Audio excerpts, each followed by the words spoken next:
Previously on the Game On podcast.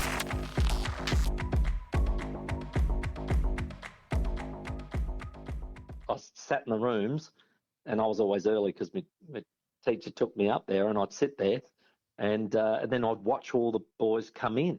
And it's a really interesting dynamic compared to Port Adelaide, and where you had all the Blazers coming in from the colleges, and then you'd come all these scruffy kids coming in who come from like the Campbelltown Highs and Gillis Plains and all that. So you had this two distinct groups that was not, sort of bit foreign to me.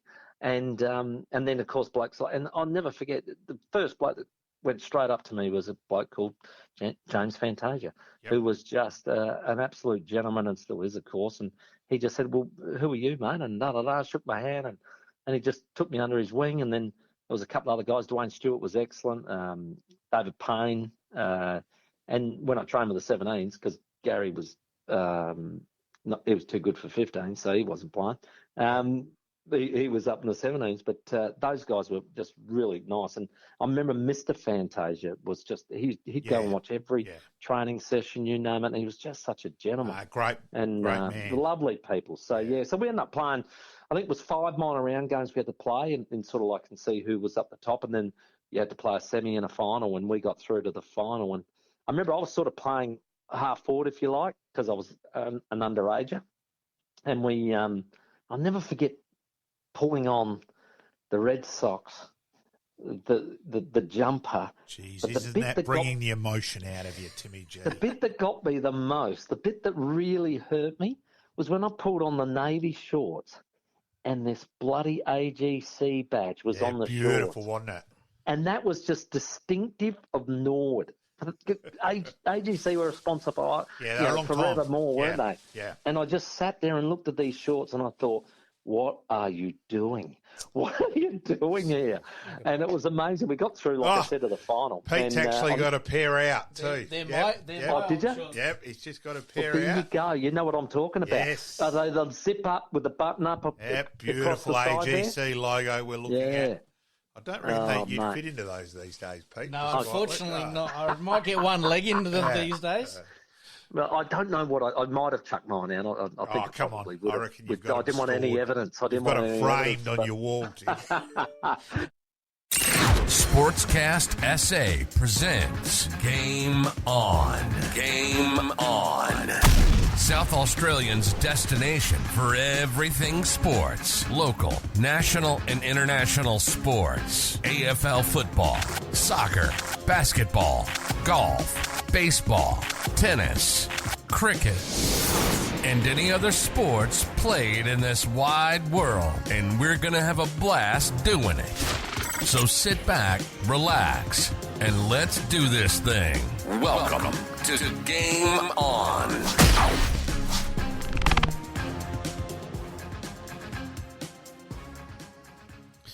Welcome to Game On. My name's Pete, once again joined by Malcolm and Timmy G last week at part 1 of our interview, just reminiscing of his days out at the parade. Yeah, obviously the highlight of his life, without a doubt. Oh, look, Timmy was fantastic. Look, he's been busy this week. We do look forward to part 2 will definitely happen. Absolutely. Just got to fit it around Tim's certainly a man in demand, so we'll work that around. Absolutely. Currently at the Adelaide Oval, I think the 5AA did their broadcast from there tonight, so he'd be at the State of Origin. And then, it's just trying to work out the timing. But, yes, we will endeavour to get part 2. It will happen.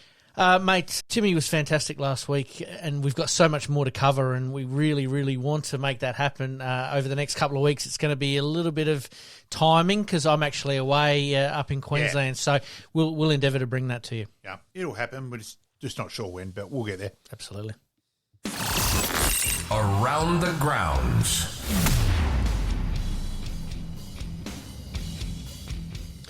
All right, mate, and to kick us off today, we're going to have a little bit of a look at the basketball, the SANFLW, the NRL, but we're going to kick off, as per usual, with around 11 in the AFL. Upset City. It was Upset City, wasn't it? I think most of us were on either 1 or 0 out of 5 on the Saturday night. As a Redback supporter, I'd love to be none for 5, but so it was just incredible. Like, So we'll go through some of the results. We'll start off on Friday night with Sydney defeating Carlton. that was probably the least of the upsets, where Sydney at home, 50-50 game. Yep. Again, Carlton burned the ball. Harry Mackay shooting a goal for my life. Can you make sure we have a few beers, Pete? I'm back on it if Harry's shooting, all right? Yes, absolutely. It was one of those games that was always going to bring up for either coach and team that the winner was going to be a little bit happier than the loser on the night. And, Carlton just, like you said, burnt the ball badly. And continue to burn it badly. Yeah, just wastage. And it's quite staggering that it really does seem Mackay or Curnow or bust. And it's bizarre. The ball movement is not as quick as it needs to be, and it's getting them outnumbered, 2-1, 3-1 in some cases. And when you're being that predictable, it doesn't matter what level you're playing at, it hurts. It's funny, isn't it, that there Kane Corns, where he said he would rather have had Rosie than Walsh, and he got hammered for it. Well, at the moment, he's coming up trumps, isn't he? All right, we move on. St Kilda defeated by the Hawthorn Hawks. That was a bit of a surprise. Big upset. I was driving into Uni Oval, and score Sydney were nearly 4 goals up as I got there, and forgot all about it. I started watching the game at Uni. Yep. And then clicked on the score. Geez, Hawthorn got up. Yep. 5 goals in the last quarter certainly helped them get going on that occasion. So that, and incredible. And then Fremantle defeating Melbourne. It just keeps going on, doesn't it? Ironically, mind you, they defeated them last year in Melbourne. And then you've got GWS. That's their 3rd time in a row they've won at Cardinia Park, which no one wins down there. They've unlocked the secret down there, haven't they? And like you said, Freo, almost to the day, 12 months later, pull out the same game plan and set repeat. And Luke Jackson was the key, from Melbourne. Yeah. Darcy gets injured, who with English has been the best 2 ruckmen in the comp. Yes. Jackson then goes in and beats Gawn and Grundy.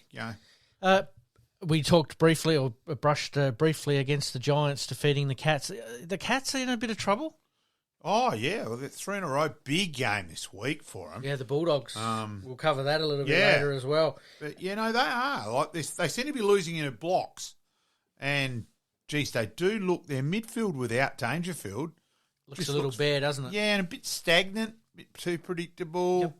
They've lost. And Duncan's pretty important as well. And they do. They're no certainties to make the 8. Absolutely. I know that there was some talk that they're trying to obviously time their run a little bit, but I think the timing is now rather than in a few rounds' time. It's going to be an interesting watch over the next couple of weeks. The Suns getting up over the Bulldogs. Oh, and did you watch that game? I did, yes, I did. With their the umpiring was unbelievable. It was, wasn't it? Look, I started off watching that game and, as a neutral, didn't care. Yes. Who won, just have a look at a game on a Saturday night. It was probably, from my point of view, watching it for Stuart Dew, just seeing if there was a bit of a response. And, boy, they came out with a bit of a response, but the umpiring didn't exactly help, did it? Oh, in the end, I was barracking for them something chronic. Yep. I just couldn't believe it. And I'm an experienced maggot. I've umpired over 1,000 games myself. Now, the AFL have got to show some balls, come out and actually admit the 4-umpire system hasn't worked. Yep. Well and truly. Mm-hmm. And go back and, but that... Is it, just before you go on with that, is it a case of a bit of teething problems? I mean, it's only been in really for 11 rounds. I think but it's bombing so badly and their positioning is terrible. Like, whoever came out with this idea that you get the umpire out on the boundary line, as an umpire, shooting him's letting him off easy in my book. It's just ridiculous. And I'm at Norwood on Friday night, and then I felt like going out and picking one of the umpires up. No, go stand there so you can see. Yeah. It's, as an umpire, don't worry, there's a lot of us as umpires, and a lot of umpires are saying it privately. Yep. But they can't say it publicly. Yep. Fair enough. But well done to the Gold Coast Suns. They're showing some fight. We mentioned and touched base with them and the GWS a couple of weeks ago that, they're starting to show some real fight, and it's great to see. And I reckon they'll beat Adelaide in terms of they've been up in Darwin, so play the game, and then acclimatised there this week. I reckon that's a big advantage to come for Adelaide now to go up there. So I reckon they're the bet of the round. I hope I'm wrong, but I do. I really do. And I was so impressed with them on Saturday night. I thought they were fantastic. We'll cover this a little bit later when we talk about the this week's games. But just briefly, Adelaide playing in the wet, very similar conditions to what you're going to get up in Darwin. It's probably more the humidity and the heat. It's a different wet. Yep. So I don't think it does. No. I don't reckon it does compare. No. Essendon took care of the Eagles. Yeah, next game. Yep. Nothing to see here, unfortunately.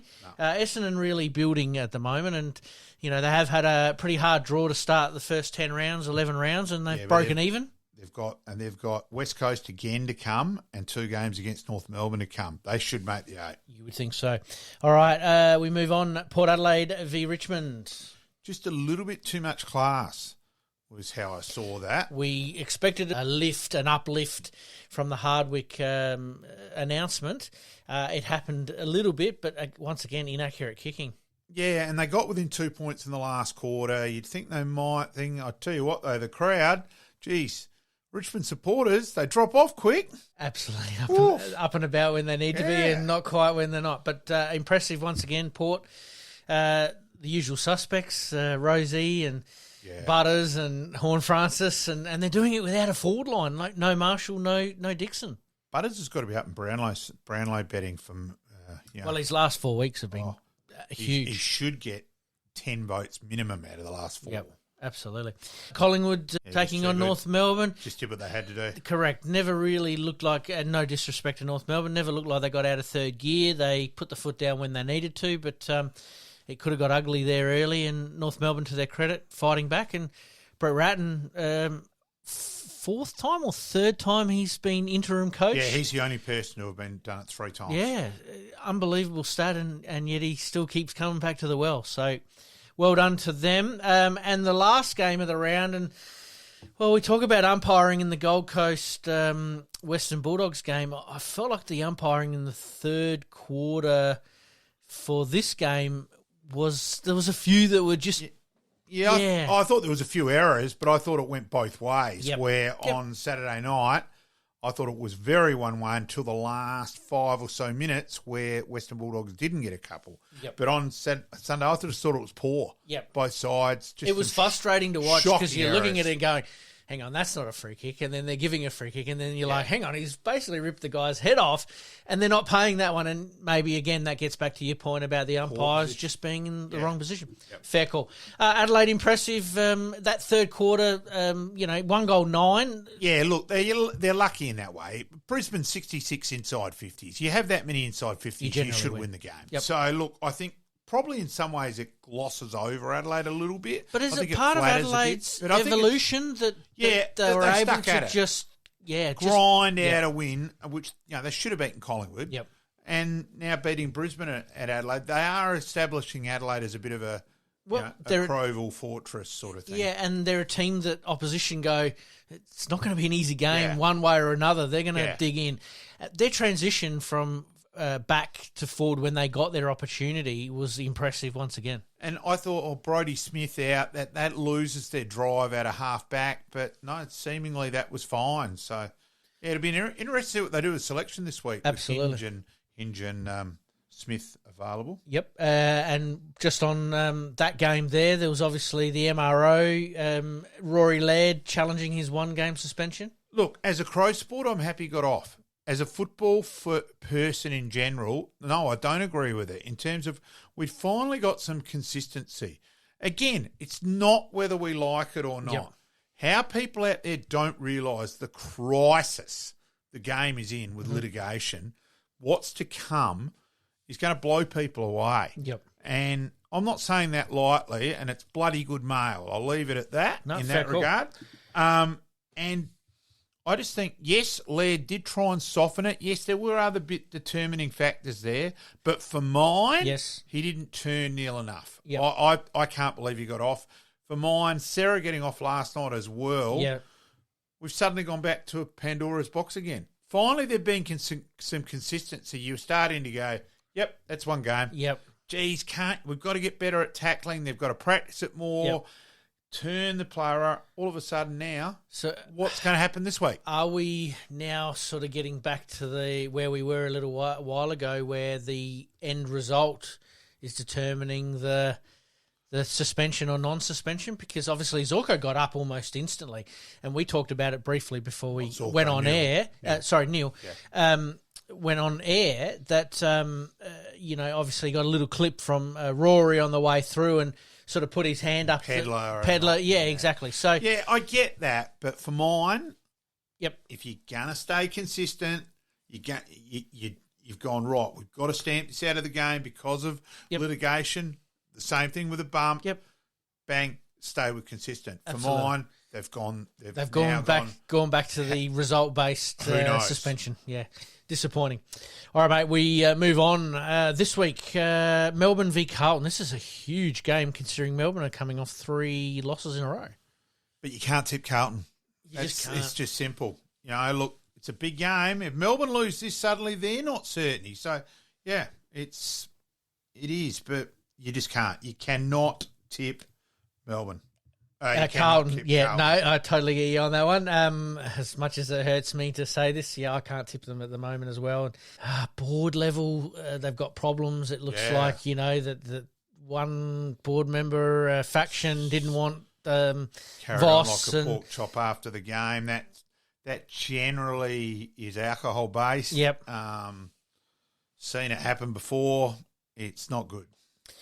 We've talked about the Geelongs in the past and the Hawthorns in the past and the Richmonds in the past. If you get your front office right, generally the back office works pretty well. And at the moment, front office is not working very well for Carlton and the back office is not working quite well.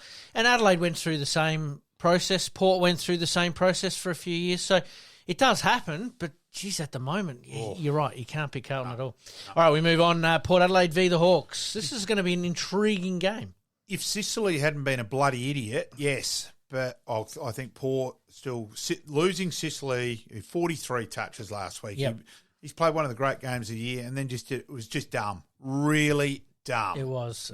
You're right. I backed Port 110% on this one, especially being at the Adelaide Oval. But yeah, I think Hawthorn are just showing little glimpses that they've still got probably two more years of development, but. They're up and about at the moment, and so they should be. I may have run into a Hawthorn official, and let's just say his words on Sicily were a lot stricter than the ones we just used then. Fair call. All right, top v bottom, Collingwood v West Coast. Collingwood versus the bye. I think Collingwood can beat the bye, yes. Do Collingwood rest a few players? Well, you've got a bye though coming up, so I don't really think that helps. Yep. If anyone's remotely sore, I'm sure they won't play, but with the bye coming up, no. Fair call. No. Fair call. The Bulldogs v the Cats. This one here is, for me, the match of the round, and it's probably the one that I'm going to be camped in front of the TV watching, or KO. At Marvel, at this stage, I'll go Bulldogs. If Dangerfield comes up, I may change that. But at the moment, I'll go Bulldogs. Chances are he won't. Yeah, well, I just don't think you can tip him. And Radicaleer's done a hammy as well. Yeah, and that's a few weeks, according to Chris Scott. Yeah, I'm going to back the Bulldogs to respond from last week's trip up to the Territory. Suns v the Crows. This was one you flagged a little bit earlier on as a must-watch game. Yeah, it is. It's a big game, and I agree with the odds in terms of being dead even. But for mine, I reckon Gold Coast, purely they've been up in Darwin all week, acclimatising, and it is such a big difference to go up and play in 30 degrees, 80% humidity. I think that's a big advantage. I'll go Gold Coast. Okay, good call. I might go Adelaide on that one there, but I think it's going to be a tight contest. I don't think it's going to be as easy as than the Suns running away with it or the Crows running away with it. I think it'll go down I think the line. like we're looking at the betting odds there, they're dead even. So I think it's going to be a couple of goals each way, and whoever gets on top in the midfield. Laird obviously getting off of his contact charge, that definitely helps. Dawson's back in form. Interesting with if Dawson goes with Rao, just Rao's body strength, I could see troubling Adelaide. Would that be a Keys job though? Potentially? Maybe, but he might just be a bit strong for Keys. So I reckon it's an interesting one. And then Adelaide will be interested what they do in defence, whether they brought in Worrell last week, who was good, but do they keep Worrell Well, they managed him towards the end of the game. They subbed him out. Yeah, but do you play Worrell, Murray and Butts in a night game where they've probably got King and Precocious Lococious? Yes. My favourite player. He's on fire at the moment too. Best, as Cam Shenton said to me when he was Cam Shenton stood him. So I think Lococious was just 17. I'm not even sure if he turned 17. And his leading patterns were amazing. He said to me he has the best leading patterns of anyone I've ever stood. Now, he is footy smart. Would the Crows entertain an opportunity to get him back? I mean, they'd love to. I think he's signed at 26. The word around is he's pretty committed and thinks Gold Coast is where it's at. Oh, fair call. Good luck to him. Not a problem. So Keys, I'm just wondering whether Keys is a run with Rao about not letting him get clean possession more than but being too strong. Just gets it and boots it. He's a yardage player, which really suits that conditions. Yep. Absolutely. So. All right, we move on. GWS versus Richmond. This is another intriguing game. Yeah, I'll go GWS at 1, it's at home. Yep. At 2, just King Toby. And how good was he in his 200th last week? In any other team, he is an absolute superstar. He's a superstar for the Giants, don't get me wrong. I'm not downplaying his role at GWS. Far more publicity. Correct. Like a Pavlich would have if he hadn't been him. If he's at Richmond, they would absolutely adore him. Collingwood, Carlton, you know what I mean? The list goes on. Carlton could definitely use him if they wanted to trade for him. I'm with you, mate. I think the Giants at home are going to be a little bit too strong for Richmond. Essendon v North Melbourne. Yeah, Essendon. And buys this week for the Lions, St Kilda, Sydney and the Dockers. Yep. And obviously over the next couple of weeks there'll be 3 or 4 teams having a bye. All right, mate, we move on. Round 7 in the SANFL. Yeah. We'll start off with Norwood v Adelaide. Yeah, Adelaide were just that too good. Just a bit more classy. Norwood battled to half-time, but Adelaide had 1 goal 8 at one stage, and you're thinking the dam's got to burst at some stage. Sooner or later, you're right. And it did. Yep, absolutely. And it's always the way, isn't it? The Eagles, Woodville West Torrens defeating West Adelaide. Yeah, again, predictable. Yep. Woodville West Torrens just quietly efficient at the moment. I think they're building. Yes. I think they're definitely building. Yep. The Tigers v Central Districts, Glenelg.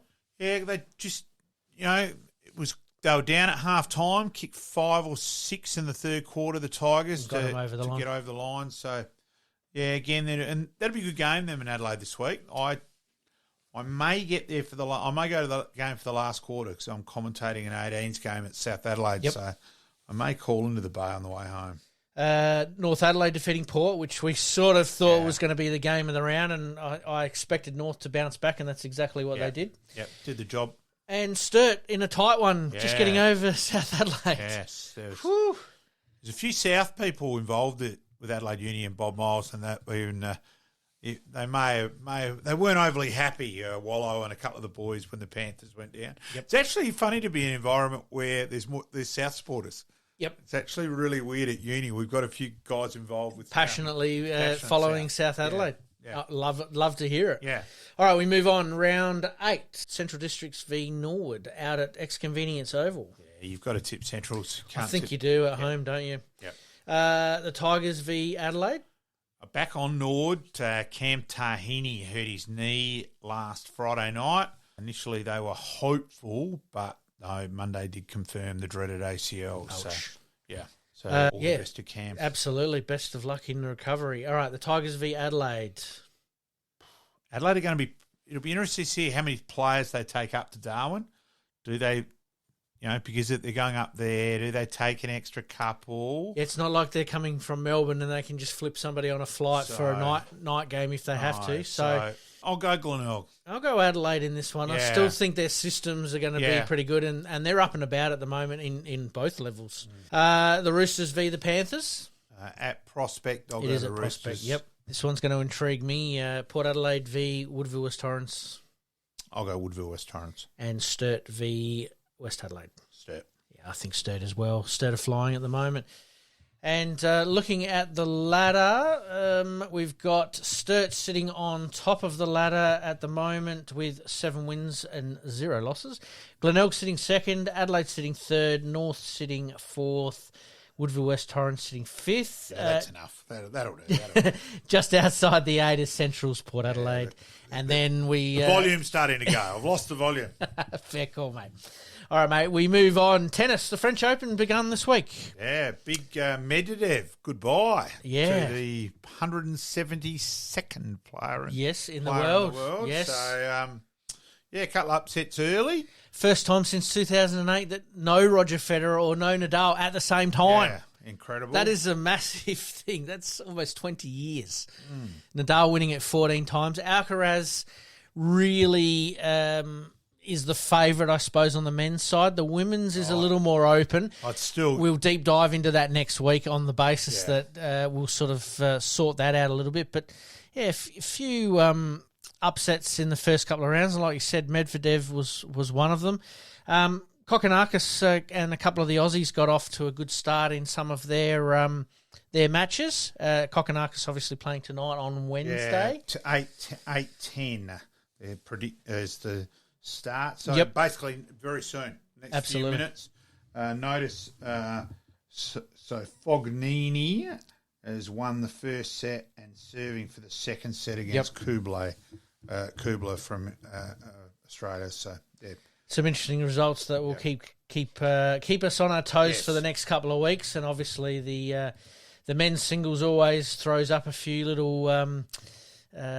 surprises early on, but Dimitrov is through, Fritz is through, Hurkacz plays tonight. Obviously, we talked about Kokkinakis playing tonight as well, and Gael Monfils had a huge win in 5 sets, winning 3-6, 6-3, 7-5, 1-6, 7-5 in the final. He's a guy that can turn it on as well. All right, mate, we'll take a quick break. You're listening to the Game On Podcast. We'll be right back after this short break. All right, mate, we continue around the grounds. So the NBA Finals. It was an interesting final series because Denver defeated the LA Lakers 4-0. They're sitting back, absolutely having a holiday for a few weeks. Training pretty hard, I'm assuming as well. Miami had the series in hand at 3-0. Celtics decided, no, we're not done with yet, and got it back to 3-3. But Miami gets over. Over the line. So now Denver v Miami in the final, and that's played over about a 1.5 week period. Yeah. A couple of games obviously starting up on the weekend, so we'll keep a bit of an eye on that and we'll report back on some of those games. We thought we'd better touch on that one tonight. And the Celtics almost became the first team in history to come back from 3-0 down, so huge effort, and just fell over in the Game 7. SANFLW results from the finals. South Adelaide defeating Centrals. And Norwood defeating Sturt. It was actually ironic. There was similarities in both games. So both Centrals and Sturt had more possessions, more inside 50s, yet lost. It was eerie similarities on the two games. Yep. So, and Sturt had come good. Indy Rashid, they'd put her in the middle, starting to dominate, as we know she's going Absolutely, yep. But Norwood stuck at it, and they were behind, and then kicked the last couple of goals to get up. So, yep. Good to see Norwood obviously defeating Sturt, like you said, but they get another chance to take on Centrals this weekend. Yeah, at Elizabeth at 12 on Sunday. Not sure on the home front yet whether I'll get there on Sunday. Yep. After footy all day on the Saturday. No, fair call. I might try and take some chocolates home on Saturday night or something to work. Flowers always work, mate. Flowers always work. Who's your tip? At least I can eat chocolate. Who's your tip on that one, mate? Norwood or Centrals? I'm gonna go with the heart on this one and go for the legs. Let's go for the lady legs. South have been the dominant team most of the year, so whoever does make the grand final, they're in for a bit of a fight, aren't they? South have just kept winning close games. Their close games record is quite incredible because their percentage wasn't that good to finish minor premier. And Norwood early on, their percentage of losing the close games was amazing, and then all of a sudden they got on a bit of a roll, made the finals, and they've deserved their spot in this semi-final. So, yeah, look, the Rex Hunt coach Bulldogs, there's a bit of a spot there as well there. So I think it'll be a really good game on Sunday. Absolutely. And Shelley Smith, she'd missed 3 games with the suspension back. Important for the Dogs captain. Absolutely. We'll watch that one with interest. And if you're looking for something to do on Sunday afternoon, head out to Elizabeth and support the ladies' SANFLW, because the brand of footy is actually getting better and better and better each year that I've certainly been watching it. And we've obviously pumped it up a bit admission. Here. And free admission, exactly right. All right, mate, the big one, State of Origin here in Adelaide, Game 1. We're currently looking at it. Queensland are up 10-0. I think they'd said in the end 47,000 they were predicting tonight, which is pretty good on a cold, Wednesday night. So, I think that's pretty respectable. Well, the amount of people that are asking for NRL State of Origin gear at the sports store is just unbelievable.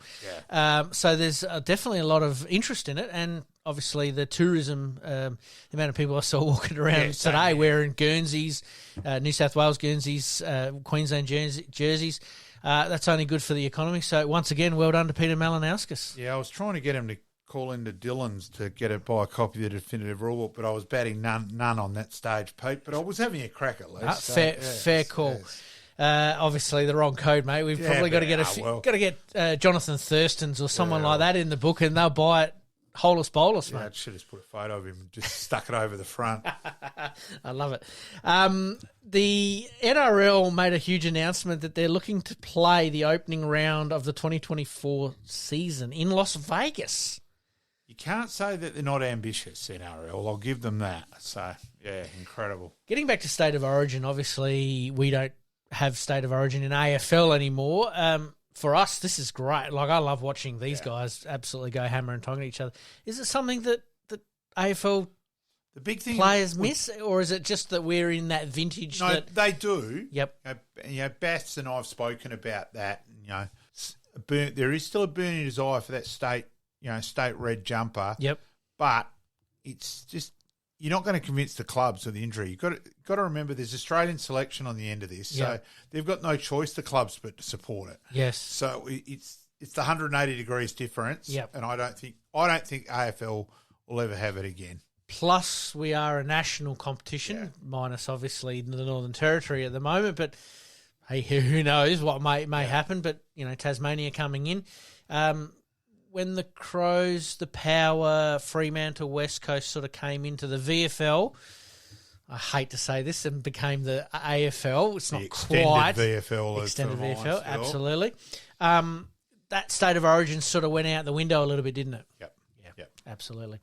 Who's your tip, mate, for the series? Obviously, I'm tipping Queensland once again. I've tipped them the last 3 or 4 years. I'll go Queensland. You'll go sitting on the fence on that one, are you? Yeah. Nah, absolutely. All right, mate, we are going to take a quick break. When we come back, Timmy Weatherald is going to join us tonight. As we mentioned earlier, Timmy Ginniver, busy with a few commitments. We're still with the Tims. Yeah. Timmy Weatherald will join us after the break. We'll be right back after this short break.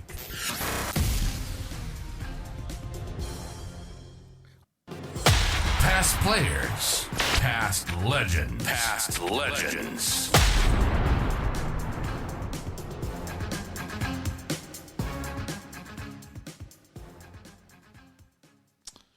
Tonight, we welcome Tim Weatherald. Got to admit, Tim's a pretty special person in my life as a mentor and friend for a large number of years. So Weathers, 253 games for Sturt, 66 for Norwood, 311 overall. Playing at Sturt in terms of the Premiership side, obviously in 2002, won the Beau Morton medal in 02, runner-up 3 times, 98, 99, 01. Of course, the Marjorie Wisheeds in 2002, advertised the Team of the Year, 98, 99, 2000, 2002. Player Life member at Sturt. Then he ended up coming over to Norwood, came third in the BNF, runner-up in the BNF in 09, played in the grand final in 10. His 300th game, we will get to that. Pretty emotional day down at Alberton. But welcome aboard, Weathers. Privileged to have you on board, mate. Cheers, mate. Thanks very much. It's always great to sort of, you obviously talk to people about your footy. It sort of seems like a long time ago now, but just hearing you read that stuff out now, it's interesting to hear back. Mate, 300 games is fantastic, but we've got to go back to the start, mate. Where did you start your junior career? Where did you play at? I was a Adelaide Hills boy playing for the Bridgewater Raiders up in the Adelaide Hills there. So I grew up in Bridgewater, and in fact, we could even go back earlier than that, Pete. I have heard a bit of a story about this. No, Tim, playing career started at Bridgewater, yes, that's for sure. But he was mascot for Adelaide University, and of course, Adelaide University famous for every person having their own individual number. So Tim was a half, and then he'd grown. As we know, Tim's an extraordinary tall human being. He'd grown that by next year, so his mum made it. He was 3/4 the next year. Yeah, true story. Mum knitted me the great black and white jumper when on my first year there as a mascot, and had a half on the back. And then the next year when Dad was coaching the A grade boys era, I still remember those days as a young kid, as I'm sure you do, Malky. Down at the pub and hold your bowlies and all those sort of things. And it was a great way to grow up as a kid. So I was always going to end up in footy somehow. But they were some of my earliest memories of football is definitely at Adelaide Uni. But then obviously the playing started up at Bridgewater there. Dad always tells a story that I think you had to be 8 to play footy. I think it was something along those lines. And I was 4, I think. So I went down to my first training, and the coach said, "Oh, how old are you?" Dad told me to tell you I was 8. And so he said, "All right, I'll believe you, Dad." So I ended up playing, I think it was 4-year-old in the under-8s when I wasn't old enough. But, I had some great memories playing up there. And probably started, on the 8s all the way through to see junior colts there. And then I ventured down to PAC as a student and sort of started playing school footy there. And obviously living in the Adelaide Hills is a very strong Sturt zone. And so my pathway really did lead to Sturt, and sort of that's how I ended up there. Did you barrack for Sturt as a young fella? Yeah, no, definitely was a Sturt boy. Obviously living in Adelaide Hills, I also had a bit of a soft spot for Norwood. My grandpa played one or two games out there, and so there was a little bit of a connection there. And a guy called Richard Anderson, who probably not the greatest known Norwood footballer, but through the university days, Dad sort of coached him, and I think like a lot of people when you're growing up, if you know someone playing footy or playing at any area, just gives you that bit of extra interest. So I remember Richard Anderson playing as a little kid, and he was playing for Norwood, and so Sturt supported, but always had a little bit of a soft spot for Norwood as well. And how did Sturt get onto you? Was it just through one of their recruiting drives, or did they identify you and get you out to an open practice session? I think it's purely through the old pathways those days. I think, being Adelaide Hills, Bridgewater kid, Sturt was our local zone. So I started down in the under-13s. They had the old special squads, they used to call them. So the under-13s and 14s and 15s. And, so I just sort of, started that pathway initially, probably through Bridgewater, probably nominated me, I suppose, as a kid. And I won the male medal up in Adelaide Hills in the old junior colts in the early days. And so probably identified maybe through that way, through the hills. And but then, went through the 14s, 15s, and, the real stuff started under 17 level back then. And then obviously with the school footy, like it still is now today, I sort of ended up playing first 18 for a few years at Sturt. PAC. And then my first year out of school, I was still only 17. I was a young sort of year 12. Started off in the senior colts or under 19s at Sturt, and I think I played about the first 6 games in the under 19s, and I sort of progressed up into the reserves. Played about 10 games of reserves. This was 1995, and I played my first game against South Adelaide down at Noarlunga, my first league game, and ended up playing the last 5 games of 1995, which is where the sort of career started. So from there, where you established yourself pretty quick, really. That you came through. By the way, I'm not surprised that Mick did use that line to say that you're under 8. That doesn't surprise me whatsoever. From there, though, so you established yourself pretty quick, and you really then were just a consistent player for Sturt there for a long time. just bang, consistent performance. And, of course, Sturt went through some hard times, some real hard times, and it looked like the doors were going to be closed at one stage, and it was really within a bee's dick of being closed. Were the players aware of that? Yeah, definitely. I mean, I think my first year, that 1995 season, that was the year we didn't win a game as a club. And obviously, being I was only sort of 17-year-old kid. Like, I was so thrilled to be playing league football. I guess that excitement probably, hid those sort of overall results. Like, as a kid, you're just trying to find your place at that stage. And so 95, didn't win a game, and then obviously this was sort of when Phil Carmen just came in, and I think from my point of view, Phil really he stuck with a core group of players, and we had a really good group of some senior players, and your Bruce Lennons and your Chris Threadgolds at that stage, and over the coming years, Phil believed in us, and he got some amazing recruits, and Damien Squire came across, and Brodie Atkinson came across, who two of my greatest mentors through my period there, and then you had, Dean Woosnam came across, and, we managed to get some really good players from other clubs as well, who were probably near, half towards maybe the end of their careers. And then, Phil stuck with us. And, I definitely do remember those days when, the back of the advertiser, they had pictures of Sturt and Nord and,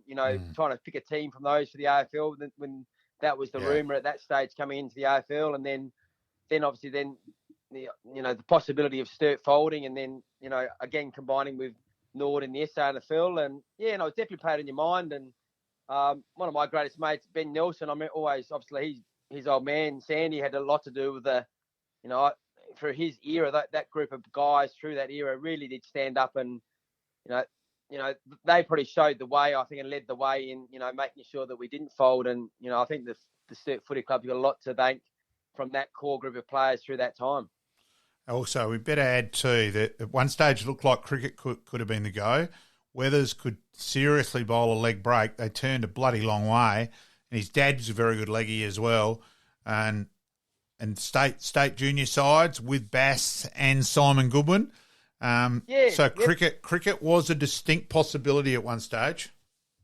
Oh, it was probably probably my number one sport, to be honest, until I was probably 20, or maybe not 20, but through junior grades. I played in the old state Tapsars footy side, but then, didn't make another state footy side after that. And, cricket was, I sort of played, stayed under 12, stayed under 17s for 2 years, stayed under 19s, played a second 11 game. I guess my pathway was definitely looking down the cricket way. And I think like in those days, cricket and footy were the two sports for a lot of guys. And obviously you mentioned Nathan Bassett, and we played in the state under 19s together, and Simon Goodwin was a little left arm opening bowler.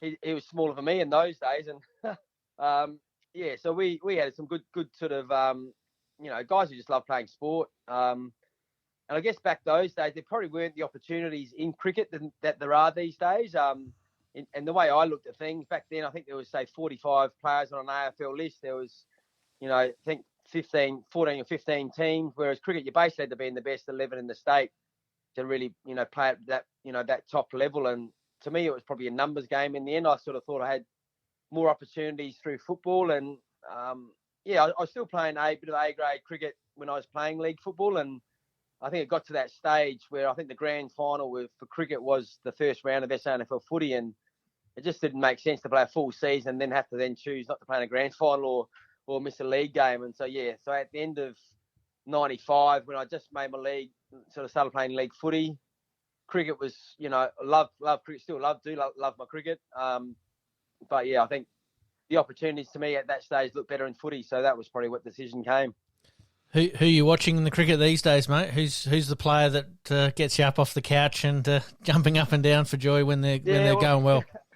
I think a young lad called Jake Weatherald.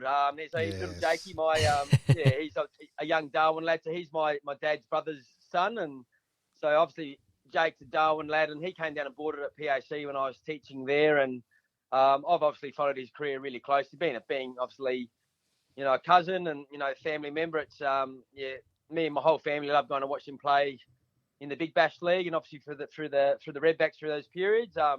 I can honestly say, Pete, so I've gone to a Shield game. and South Australia fielding, and I am just pissing myself laughing because Jake was fielding square leg, and the ridiculous mannerisms to say that Jake and Tim are identical is ridiculous, and it was just like watching a junior Tim out there, and it was.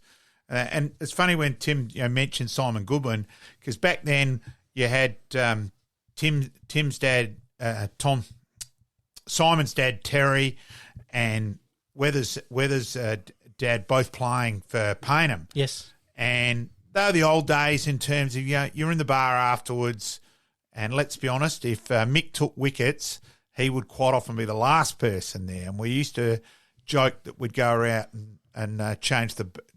Muck around with Mick's car to adjust the bolts and all that, so that Tim could drive home. It was a bit of a standard joke, but yeah. So you actually spent a lot of time with Goody as kids, didn't you? Yeah, no, definitely. And then we both sort of started our. He played cricket at Sturt as well, in all those under 14s and 16s, and our footy never really crossed paths. As the Simon Goodwin story is an amazing story, which is, obviously amazing that, he really was a cricketer as well. And, he sort of, he could bowl the Crows, and he just grew late. And, but no, we started our university as teachers together down at Underdale. I used to drive to Simon's house on a daily basis. We'd catch, he'd drive me down to uni, and spent a lot of time with Simon through those sort of late teenage, early 20s, and I've run into Simon a few times, and he's a great fella, and he hasn't great changed. To see the success he's had as well, and but no, we as we mentioned earlier, we definitely grew up, around Payneham Cricket Club, and with the parents knowing each other, and so that's definitely still love the cricket. I still go to every test match I can get myself to, and but obviously. Footy was my pathway, and I've got no regrets with the decisions I made, and I look back and really, really pleased what happened in my footy. So moving on, obviously with the footy, you made the 1989 state Sapsaza team? That was a amazing sort of I guess my first and only ever state footy team I ever made, of all things. But it had some good players there. Little Michael O'Loughlin was in that team, and he was, he was a little funny little fella back those days. He was probably the player who went on to do amazing things. We went to Wollongong, and we ended up winning the Australian Championship. So that was a great memory, and some great memories from that. And obviously, really, only from a personal point of view, I had 4 daughters in the end, and my young twin girls just got selected in the state under 12 girls team last week. So I guess it's done full circle, and now my little 2 will get to go and do the same thing, hopefully. Absolutely. So then with Weather, so you moved on with Sturt, keep going, and then we get to the 99, and geez, the so nearly, but an under fabulous Phil, and it's really interesting with Phil. Like, let's be honest, he's been a journeyman in his footy career. Changed clubs often due to his actions and all that. But it's interesting that he considers himself a Sturt person, which I think is a pretty big tick to Sturt in that day, and what then developed from that era. And 99 was so close, mate. Yeah, no, as I said, my career started with Phil, and my first 7 years were with Phil Carman, and I could never ever speak more highly of what Phil did for me and for the footy club. Like, some funny stories, like stories which is just Phil Carman stories, and he was just. I personally probably didn't really understand how much of a superstar he was, and until one sort of pre-season we went over to Collingwood, and he took us to, obviously Victoria Park over there, and we've walked in there, and these current players and old board members just looked at Phil Carman, and his name was on the wall, and just the way that they spoke about him over there, it was just amazing to see. Over in Melbourne, how highly regarded he was, and but many of you would have heard, and last year he was the guest of the SANFL at that luncheon, and he spoke so highly of Sturt in that time, and that was I'm sure that's what you're referring to, Malky, when he thinks back to his career. His time at Sturt's probably one of his best memories of the time he spent, and of the friends and mates he made out of that time. And look, as a player, I will still say Carmen is the only person that I consider the equal of Robber and pure ability, but white line fever ruined that. So that shows how highly that, obviously I saw him as Norwood as a kid and all that as well. And back then, then too, Carmen, Robert Odie and Neil Craig used to train up at the hockey oval at Parkinson up the top when I scored for Kenzie as a kid. And they've often said that Carmen and Craig were the two fittest footballers in the country. So Carmen, when he went to Collingwood, said about coming over to Collingwood, he's gone, well, it's not as professional as Norwood. Yep. So, people just didn't that blew people away. Well, when you talk to anyone who played for Sturt during the Carmen period, probably the greatest memories, or maybe not the greatest memories, was the Friday morning run. So he was the head of security at St. Peter's College. So we'd meet at Phil's house at 6:15 every Friday morning during pre-season and even during season sometimes, and we'd race from his house down the little lane behind St. Peter's. Yep. We'd hit the Torrens. We'd race down to the Weir. It's about just under 5Ks, I think it was, and it was like we'd race. She was flat out, and I reckon for my first 2 years, Phil beat everyone. Yeah. We're talking, guys coming off AFL lists, and Phil was running fast, and we were trying to beat him. Don't worry. He was amazing. He was, and I ended up beating him. I think he had a knackered knee, nothing about me, but I ended up. I ran behind him this day, and I sort of, just as you come past the little par 3 golf course, I sort of snuck past him, and I ran across the bridge. So I beat him for the first time, and I was pretty proud of myself. I've just got over past that line there, and Phil's come up behind me. He's grabbed me. I was only 18 at the time, young kid. He's grabbed me around the throat and thrown me up against the fence and whacked me in the guts and called me a little prick and a few other expletives, which you can imagine what Phil said. Yes. And warned me never to ever run behind him again and beat him in a race like that. Interesting. So then we run the 5Ks back to Phil's house. So it was 10Ks every Friday we do. So then the next week, we take off again, running down this lane, and I was trying to run past Phil at the start, and he started to kick me, and he started to throw his arms around and whack me, and he wouldn't let me get me past this time. But no, he was an amazing athlete. Like, he was. Well, they reckon that he could have decathlete medalled in the decathlon. Like, he held athletic records at Pembroke for 30-odd years. So he was incredible. He still talks. No, as I said, referring back to last year when he spoke to us all, I think last year he broke the world record for an indoor ergo, or there's something online. So he's still an exceptionally fit man now. But the Phil Carmen era was amazing, and it was actually 98.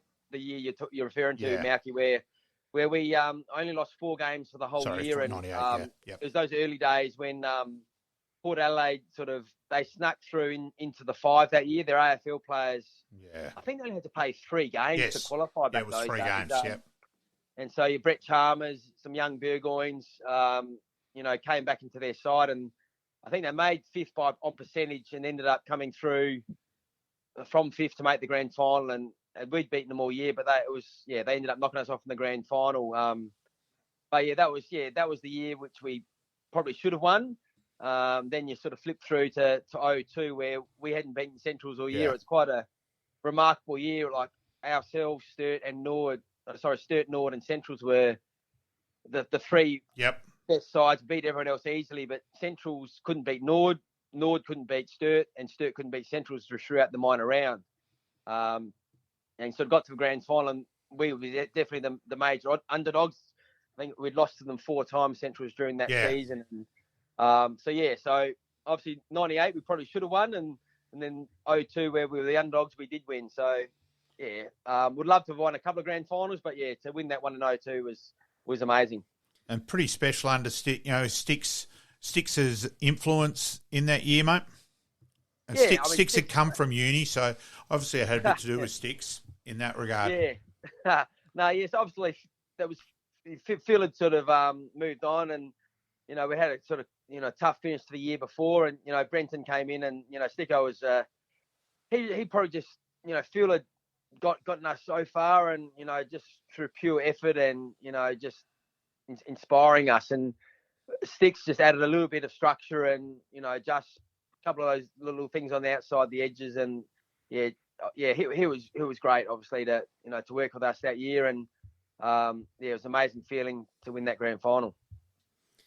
Obviously, went through the tough times early on with a couple of wooden spoons there, and to make a grand final and just get pipped by Port Adelaide, and then go on in 2002 and taste the ultimate glory. Was it definitely the highlight of your career to that stage? I mean, obviously everyone plays for a premiership, but are there special moments along the way that you remember that sort of culminate in that grand final victory? Yeah, I mean, nothing compares to that moment when the siren went that year, and nothing before, nothing since.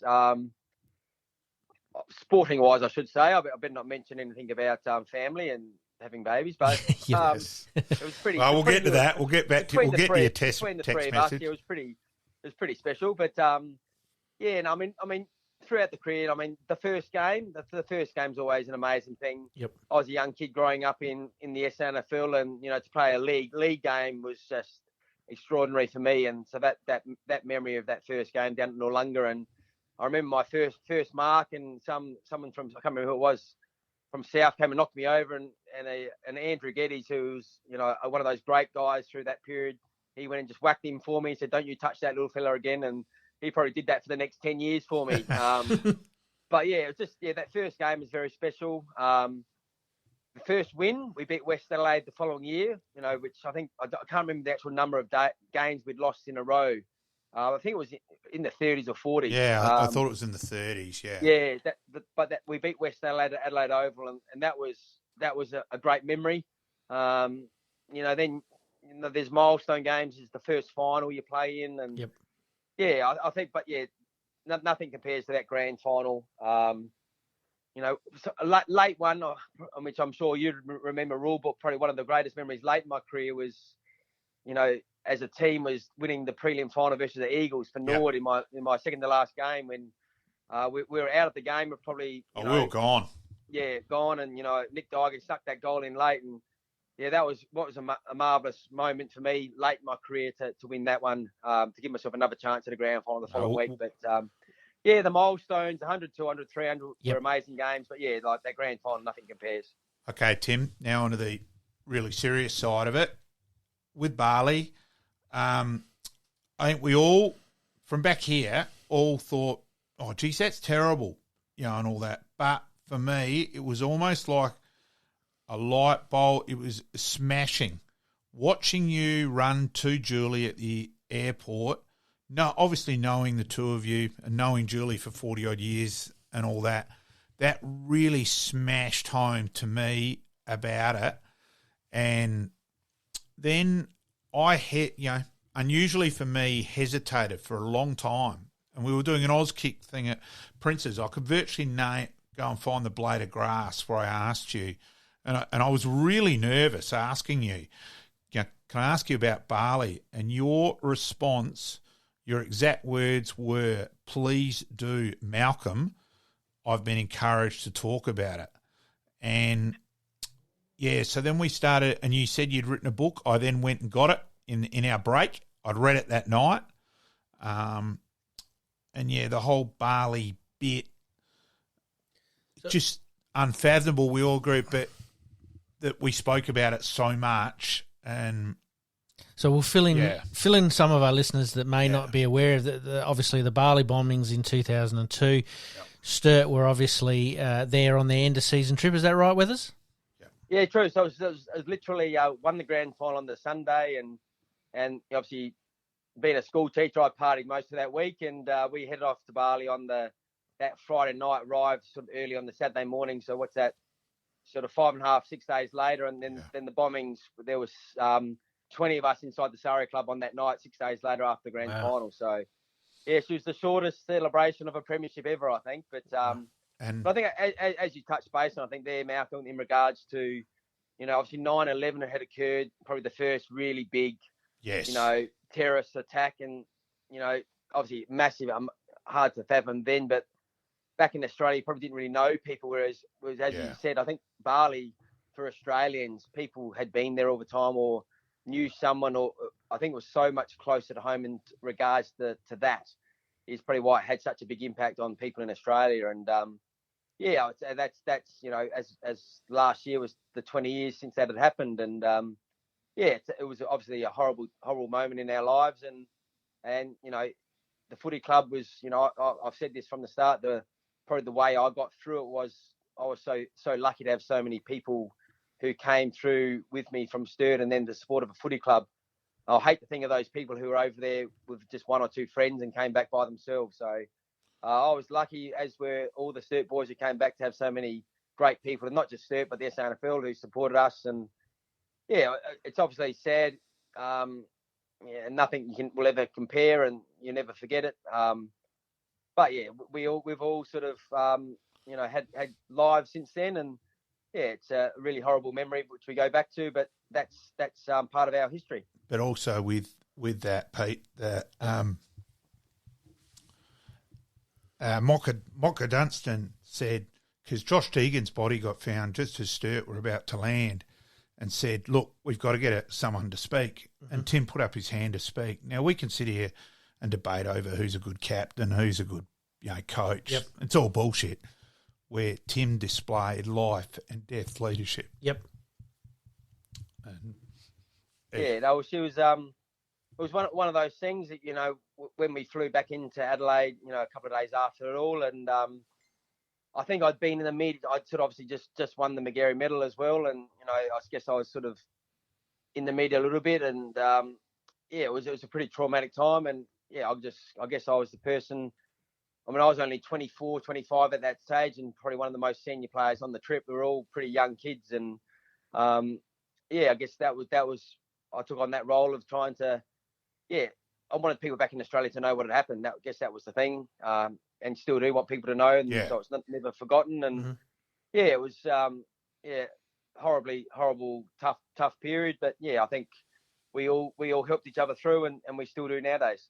Was it a case of absolute chaos? Obviously, trying to get information and friends, family trying to get in contact. Was it a state of chaos for you guys? Oh, 100%. Yeah. I mean, as I said, we'd only arrived that morning, so the Saturday morning with the old Bali overnight flight sort of thing, as you've all heard about, and as I said, we're all young kids. No, I think of our group of 20, maybe one or two blokes had a phone.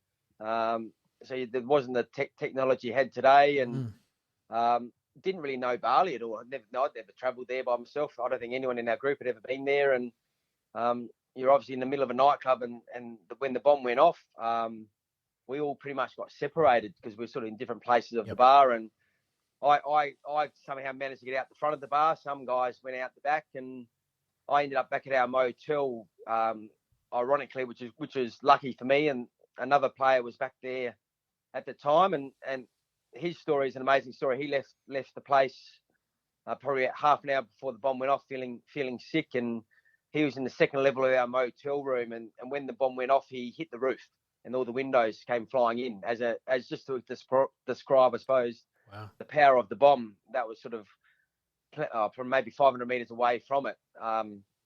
But yeah, so I ended up back at the motel, and the night was pretty much spent just sitting in the foyer, trying to ring people back in Australia. Yep.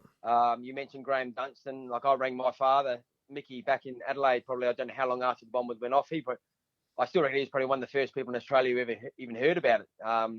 He then rang Mocha and those two guys back in Adelaide, along with lots of other families, sort of, phone calls over the next sort of 10, 12 hours. We basically, we sat there ticking names off as we heard, some blokes were stuck down on the beach. Some blokes ended up at the airport.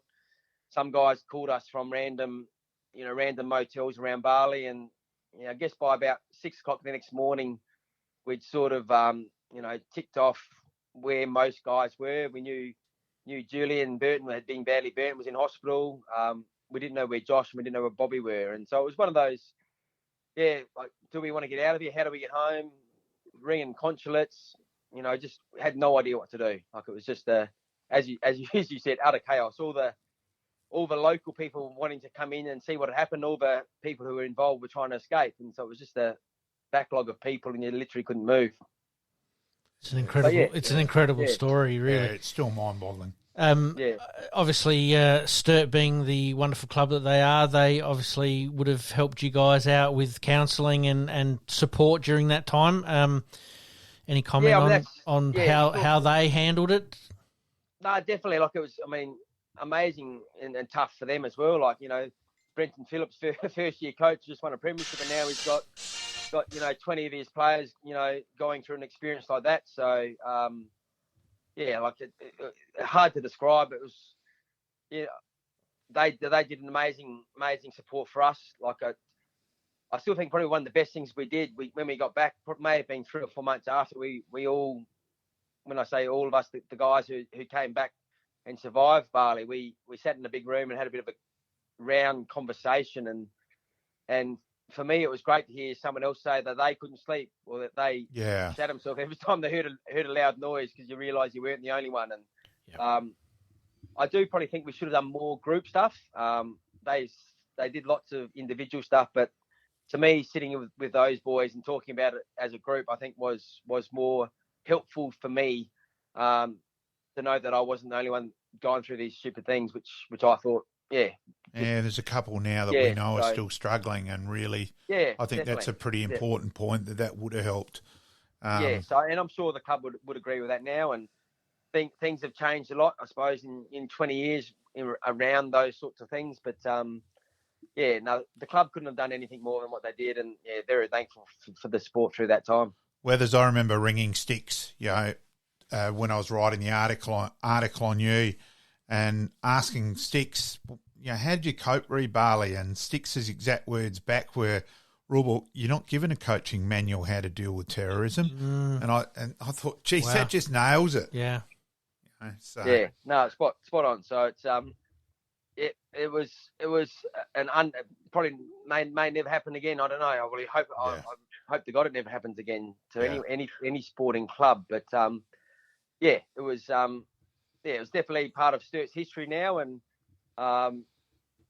they still there's a the club in Sturt are named after Bobby, and there's a reserve medal named after Deegs. So it's I played a golf day every year for Deegs, and the Sturt Cricket Club and footy clubs played an annual game for Bobby. So and I might point out, it's amazing. I might point out there, Pete, that Tim's probably the main driver of those functions too, and the reunion each year and all that. Tim drives the bus for it, which shows his character as well.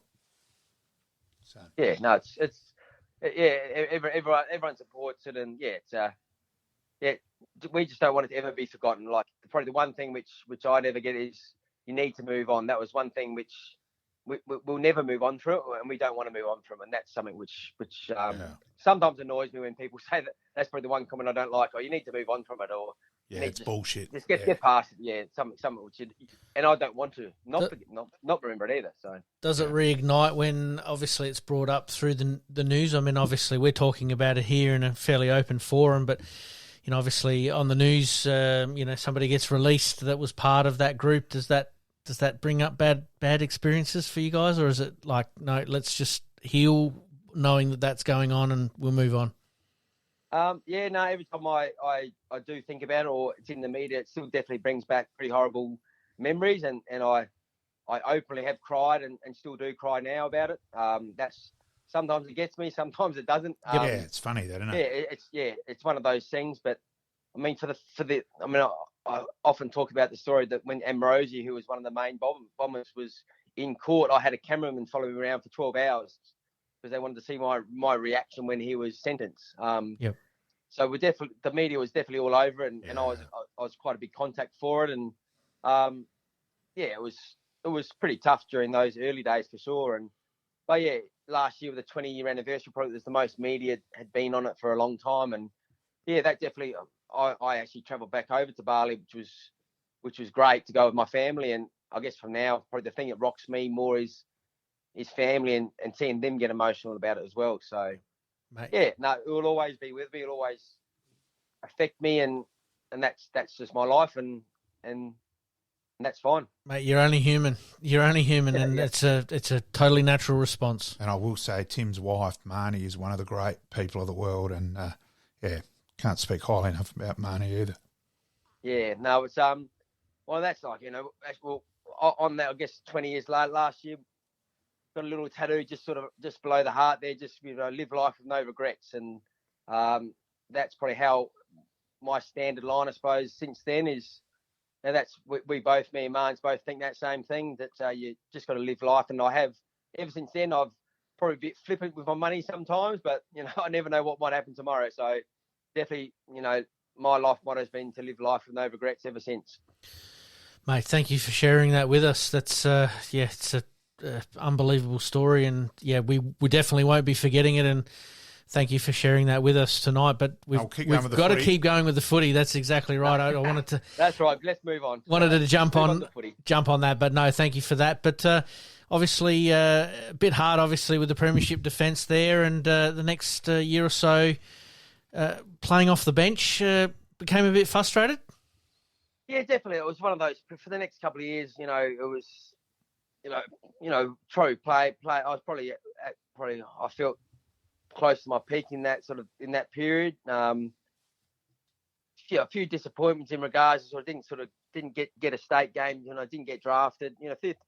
Obviously when you're a kid playing footy, you want to play at the absolute highest level, and to not get that opportunity is probably one of my regrets in the end. And you can't do anything about that. But I would love to have played one game of AFL and not been good enough or whatever. But to not get an opportunity is always a little bit frustrating. And yeah, then I guess as the club changes, we went through a couple of coaches during that period, and I guess the game changed a bit as well. And I guess probably for me, the main changing of my career was probably when Rick McGowan came involved in the club, and he had a different pathway for the club, which is as a coach is his prerogative for sure. And I guess I probably wasn't in his eyes seen as part of his future. And the first year with Ricky, I played probably, I think, every game off the bench and got to the finals, and same sort of thing. I still felt I was contributing pretty well, and but yeah, just wasn't sure where I sat. And probably at the end of that season,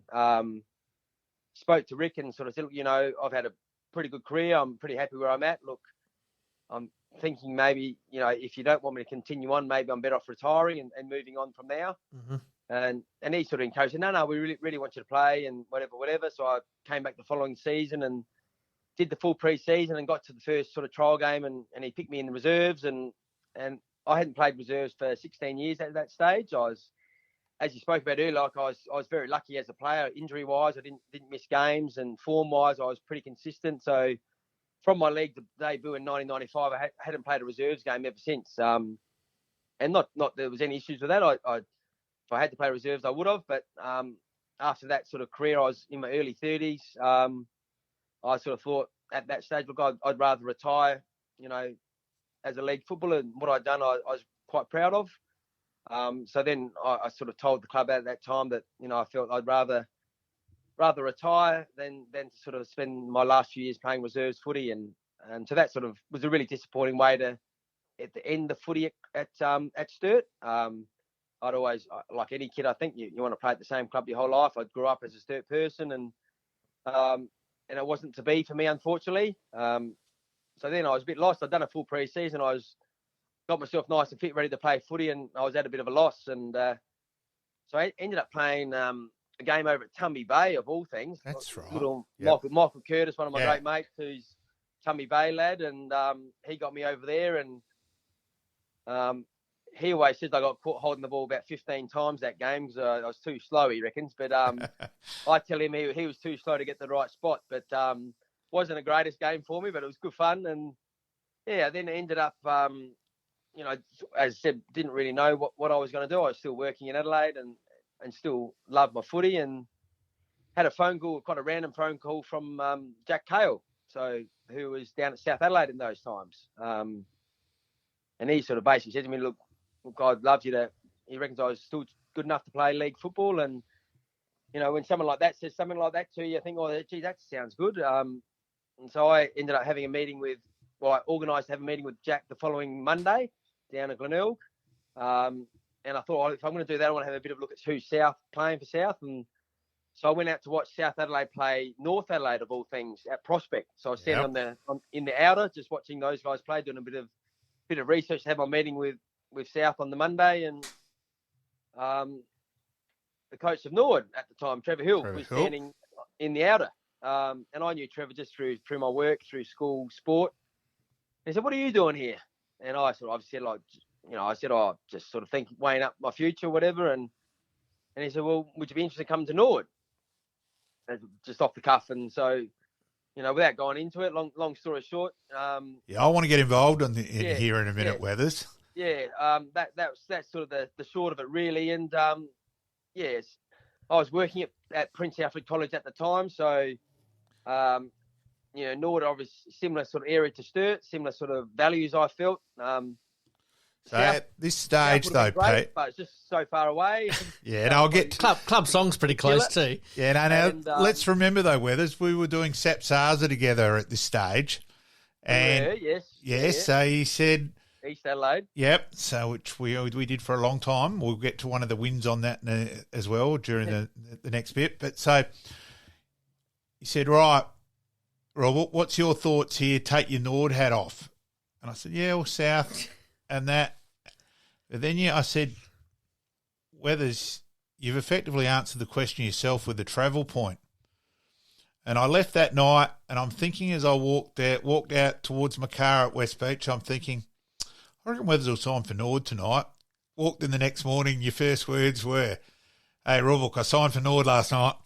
I must say, I forgot about the old Sapsaza thing, but you're right, because I ended up having a photo at the Sapsaza training, didn't I? Yes. With the Nord jumper, so yep. with a couple of the boys. But so long story short, basically as a kid growing up, you just want to play league football, and to get told you had to stop, and then to get another opportunity, I thought, well, some people never get one opportunity to play league footy, and to me, to get offered another opportunity anywhere, I think I would have taken it, because I just love playing so much. And I ended up being 3 of the greatest years of footy, which I thoroughly enjoyed. And Norwood became a great club, and Marnie, myself and the family, we feel we can walk into both clubs, and are really proud of being involved with both those clubs, and they're both fantastic clubs to me. And those last 3 years at Norwood were awesome. It was funny. So there was a lot of publicity, ironically, after Tim Jennifer was the previous one. Yes. With we interviewed Tim last week, Weathers. Okay, yeah. With you playing your 300th. And now, normally on a Saturday morning, I was umpiring, you were coaching at Prince's, and the odd person would wish you luck, for a game, but it was still your release on a Saturday morning, school sport before playing. I loved it. Yep. But that Saturday morning, every single person from the opposition, parents walking up, wishing you luck. And I'm just watching you, and you were towier than a Roman sandal. And I was pissing myself laughing. So I started to give you shit about the pink publicity and that in the week, just to try and get you to laugh a bit. And then back then, so the 299th game was against Sturt at Unley. And then so your 299th, I reckon I bought Lucy and Katie over to the rooms. And then your 300th, and it turned out Weathers ordered the weather that day because it rained against Port at Albion. Perfect.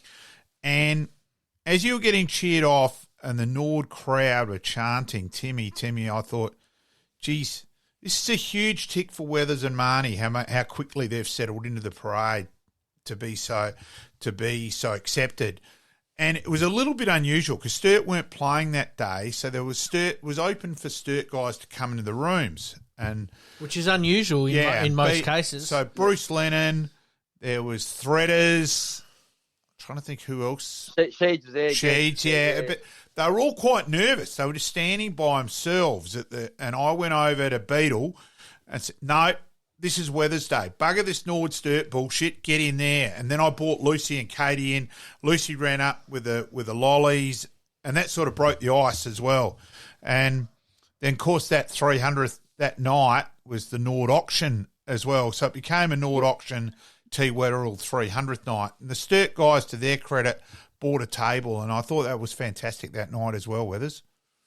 No, as I said, like they're both great clubs. You obviously, you're always competitors on the field, and I definitely didn't ask those boys to do that, and that was real. I was really tickled pink to have that support from those boys who I played. Obviously played, over 250 games, probably 200 games with some of them individually. Yeah. So that was amazing. That game down at Port Adelaide, and we had a good win down there, which was always nice. And as you said, it was nice and wet, so the ball was on the ground plenty of times for me to get a few sneaky kicks and kick it 20 metres. But I think Brian the doorman was a bit confused with who was coming in the door, and no, they're allowed in today, right? He wasn't going to let them in. No, he wasn't going to let those Sturt pricks in. No. But that was. You talk about memories and of when you finish off in there. That was definitely up there with one of the best playing that 300th. Yeah. And Great day. Yeah, I think the way that footy's going, there may not be too many who get to play 300. There won't be another South. there won't be another SANFL player. Yep. So hope there is, but I don't think there will be. So the era under Bass at Nord. Yep. Go for it. Yep. Yeah, well, obviously, I mean, I knew, as we spoke about earlier in the chat, like I knew Bass through cricket and crossed paths just through having kids and whatever. And so my first year at Nord was with Trev. That was, we and again, you didn't play a reserves game either, Weathers. No, well, I was picked in the reserves to play my first game. I'd heard that. And Gags did a hammy, didn't he? Gallagher did his hammy, the old bugger. So I do mention that to Gags every now and then. But so then I got thrown straight into the team to play North at Prospect first game, and so talking about the reserves thing, so I never actually ended up playing a reserves game at Nord either. Just was able to sort of sneak in, and that was, I think it was about round 6 or 7, I think. Yep. Was that game, and we ended up having a great year, and a young Taylor Walker was a pretty handy player during those periods, and we snuck through into the finals, and we beat Port in that elimination final, which I think was the first time Nord had won a final for you'd be able to know better than me, Malky, but I don't think they had won a final for a few years. Yeah. And, so that was my first year there, and then Freddie Nathan Bassett came in, and I'd never seen structure in football like that before in my life, to be honest. Yeah.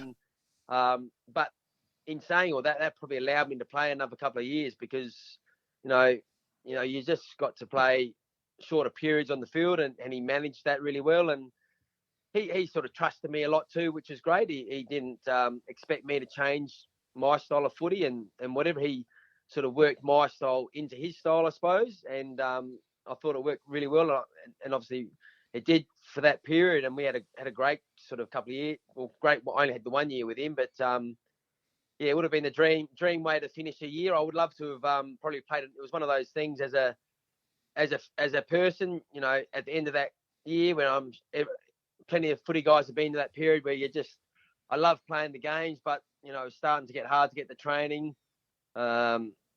You just sort of thought, if I go one more year, will I end up struggling and not be at the standard? So, and then throw in twins early being born the following year. I thought, geez, I don't know if I can do another year like this with 4 kids under 5. I probably haven't got the real joy as much as I needed. And I always wanted to make sure I made that decision after the experience at Sturt to stop when it was my decision. So again, no regrets. I made the right call when I did. But you could just see that Bass had those boys flying, and I knew they'd win a few flags in the upcoming years, and I just couldn't hang on any longer to get there. So had one great year with Bass. Nearly got there, as I said, that beat the Eagles in that prelim, and coming home against Central and nearly getting there and hit that bloody post for my last ever kick, which I'm sure you still talk about, Malky. No, I was about to bring that up. Yes. I knew you were going to bring it up, so I thought I'd bring it up. Yes. And Bass is an amazing coach, and obviously great to see him being successful now. And I still run into him, at the girls' netball. I've seen him coaching netball of all things, Bass too. So he just loves it. So great fella. Yeah. So that Pete, so Weathers has had a ping, and it was probably the longest kick of his career as well. And it really looked like it was going through, and it just swung away at the last split second to hit the post. Paul Popolo was the bloke, Malky. Like I'd launched one. I keep saying it's about 65, but maybe even 70. I reckon now. But, James Gallagher handled it out the back to me, and we were 7 points down at the time, and like you, and I think like most people, and it looked like it was going through. And Paul Popolo, he had a pretty fair career after that game. He went to market and actually pulled his hands away, and it hit the padding of the post. Yeah. Bloody football park had too big a post back then, I reckon. I still blame that. But anyway, long story short, hit the post and put us 6 points down, and then the siren went probably 30, 40 seconds later. Gunston marked the kick out. Yeah. Playing for Central. So out of that, though, Pete, I probably spent a fair bit of time with Marnie and the girls that night, and may have made my thoughts known about the ball hitting the post, and I think it might have been Katie the next morning has repeated what I'd said, and Marnie immediately yelled, Malcolm. At least she didn't blame you. She knew it was me straight away with her, so that was something at least. You can't get away with anything there, Malcolm. No, and so too, there was one other funny moment, Pete, where Weathers has already had the two girls. Marnie's pregnant with twins. We've kept stirring Weathers up. It's going to be two more girls. And Weathers' text message, we'll change a little bit of it, Tim, was... let it all out. All you bastards are correct. Yep, two more girls. How much do effing weddings cost? Yeah. So no, so yeah, it was one of those stories, and four girls. Wouldn't change anything now, but yeah, at the time, and I still do cop a fair bit about it, but I keep telling it's because I'm an elite athlete. It's not that's true, right. But, that's always my comeback. Oh well, it's true with the girls. Mate, So, you'll have to put another bathroom on when they get a bit older. That's for sure. I'm building myself a new house at the moment. I don't think I've ever had to build a house based around four girls. You don't know how much time they spend in the bloody bathroom and how many clothes they have. You should see how much storage I've had to build. I thought you'd finished that house by now with us. Well, I'm still trying to build the storage. Oh, that's fair enough. Yeah, that's all right. I'm a couple of weeks out now, so I'm nearly there. So walk-in robes, you got to have plenty of them for the women. Definitely. So, Tim, since footy, you coached, helped out with the Norwood reserves and all that, and then eventually probably you're coaching, and you were obviously coaching at Prince's, but you decided to move to Darwin and ended up pretty heavily involved with women's footy. And it was one of those things. So I obviously helped Norwood for a while and ended up actually going to North Adelaide. Josh Franco. Right. I was trying to think. Yep. After his obviously footy career, he sort of moved into teaching. So he actually came and worked with me at PAC of all places, and during that period, that he just obviously was only there for maybe a year, I reckon. Then he got the job as a senior coach in North Adelaide and offered me to come and help him. And he said, "Oh, would you like to do that? Or there's actually the under-18 roles available too. You can still work with me." And I sort of was keen to take on my own team at that stage. So, moved into North Adelaide and coached their under-18s for a couple of years. And that was probably when I sort of first started taking the footy a little bit serious and as a coach, and loved working with Josh that season. And at North Adelaide, did a couple of years there. And, and then as Malky mentioned, ended up probably as much of a life change as it wasn't necessarily for football. It was, I'd worked at PAC for a long time and lived in Adelaide, and we just wanted to live as a family in another state. And Darwin was a good fit for us. I had some family up there, and in Jake's dad of all places lived in Darwin, and obviously other states you could go to, but you don't have the footy. Whereas Darwin, I knew had some footy. I could still do some coaching and teach and live a great life. And so headed up to Darwin, coached footy for a little bit, and that was during the period where I guess AFLW was starting to take off, I suppose, and through the affiliation with the NT in South Australia, that first few years of the footy was that's right. It was the Crows and NT girls team was fun. That was sort of how the Crows was founded, I suppose. And I was working with some of the Crows girls up in Darwin, and very, very smart, I guess, by the Crows in those early days. They wanted their girls to play more games of footy together. So with that affiliation, they formed this team called the NT Thunder, and we played a women's team in the VFL. And I was sort of, approached to be the head coach of that. So ended up coaching that team. So each week I'd sort of coach the Darwin-based Crows girls and some Darwin girls. And in Adelaide, Peter Cave and Andrew McLeod at that stage were coaching the Crows girls, and we'd fly into Melbourne on a Friday night. There'd be 5 or 6 of the Crows girls and me and my Darwin crew, and we get together on a Friday night. Then we'd play in the VFL on that Saturday, and it was an amazing experience to do that. And long story, a couple of years later, I moved back to Adelaide, and I stayed involved with that Crows women's side, and Maddie Clark took over the team in that year, and that was the year when sort of went through, won the Premiership, played in that amazing game at Adelaide Oval with that 50,000 plus crowd. So yeah, to be involved on that day was a great experience, and I guess that was almost when the women's football really took off. And having 4 daughters myself who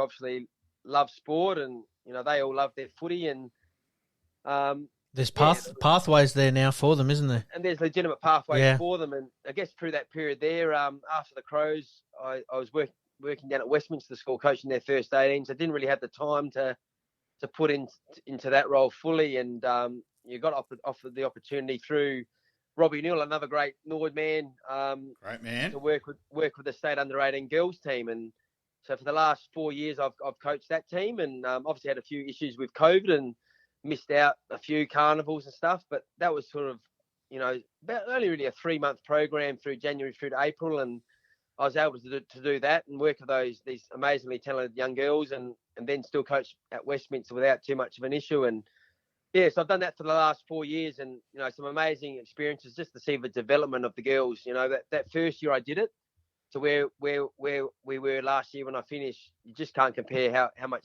talent's coming through, and really enjoyed that part of life as well. And last year, obviously, like any good South Australian person, you like to beat the Victorians, and we beat Victoria ended up being the grand final for the national championships last year. And as a coach, that was pretty nice to do that, and sort of get named as the All Australian coach was a great honour for me last year in that women's space. And unfortunately, they've changed the program a bit this year, and it just doesn't fit with the school footy. So I've had to sort of put that aside. So just coaching at Westminster now in the first 18 there, which is also great fun, but also helping coach my little twin girls. They're 12. Yes. They're playing out at the Marion Rams. So I help coach out there, and my 2 older girls are playing at the Glenunga Rams. So in the under 17 girls. So still stay involved with the girls' footy, but not at that sort of that state level, which was really thrilling for a few years. Absolutely. So Tim and I think we did SAPSARS together for about around about the 8 years and all that. So we did. It's funny. The old East Adelaide team. Yes, and I reckon out of that too, Weathers, every year we did it, we never had a discussion over who'd be captain. We always just walked towards each other and nodded. And the year with Luke Valenti, I think our first training was at 4 o'clock on a Wednesday, and I reckon it was about 4:07 that we appointed him captain. And he was incredible. Every other year, I still generally did the warm-up. With Luke, we just let him go and let him do everything. And we true leader, wasn't he? Yeah. Oh, he's incredible. And we won that year. And let's be honest, Weathers and I were as pumped as the kids were. Yep, definitely. We loved it. Like, and Lukey, I think it was the only year we ever had a post-match celebration as well. That he organised that for us too. So, he was great. But I'm actually talking about that, Mac. I'm back involved in the SAPSARS as well. So I'm now coaching their little Southwest team. I reckon I might volunteer to help you with that one. I reckon you need a runner. So we will have a chat. Do that, Mac. So the last couple of years I've done that, and I've won it back to back. So my little Southwest crew's been pretty good. So all right, I'd love to get involved. Beautiful. We'll keep you in mind next year. Yes, and so with that, and to the next year after we'd won it, we lost the first game of the carnival where a player missed in the goal square with the last kick of the game to win us the game. And Weathers and I just nodded towards it. Well, it happens, sort of thing. Yep. Then we kept winning. Bastard. Yeah. Then we kept winning the rest of the week, right? And on the Thursday night, this particular youngster, young Perks, walks towards, goes and asks his mum, "Have I cost us the championship?" She replied with, "Do you want the mummy still loves you line or the truth?" That's still always one of my favourite ever footy lines. So. Yeah, no, very funny. But, Yeah, no, again, another great experience as a coach to coach those young boys as well, the little 11, 12-year-old kids, and they love their footy, and that's always a great week to go and do that. And that was only probably 2 weeks ago. So yeah, it's still a great memory, and from that period, like a couple of weeks ago. Yeah, I should have put my hand up earlier. So Weathers, then, so summing up, let's go through your hardest opponents.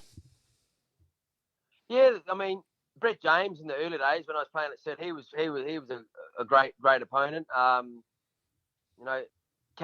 Ian Callanan in the middle of those centrals, great. Yeah. He was a great player, and he cost us that grand final my last game. Yeah. Actually, he was as a player, but he also Bastard. cleaned up Flipper Yes, as well. yes. But he was a very, very good Very player. good player. Jeremy Clayton probably won, but I found him when he was at Port Adelaide to be a really, for a little fella, he's such a strong overhead mark, and so they're three off the top of my head. Who really guys that played regularly as well, like Cigalella was a great player through that period when I was playing as well, and I saw the Gowans boys plenty of times, and they were tough and very talented players too. So lots of one-off players, guys coming back through the AFL who you stood every now and then, and but those ones who you played regularly, you always knew you're up for a tough game against those guys. What about favourite teammate? Too many. I know.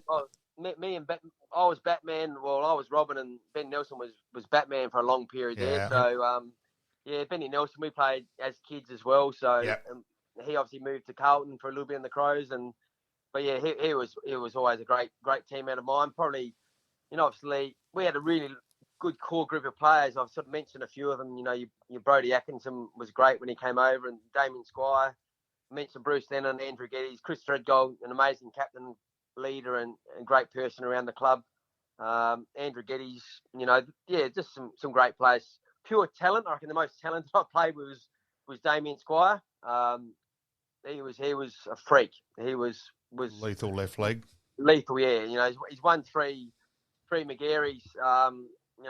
Could have played a lot more AFL, like I'm sure a lot of people say. But yeah, he was a great teammate to have in your team as well. Now, I reckon, Weathers, we'd both be shot if we didn't give a certain person who's a huge influence and the lover of the Weatherald family and Emma Jade Haynes a mention, mate. We'd both be in trouble.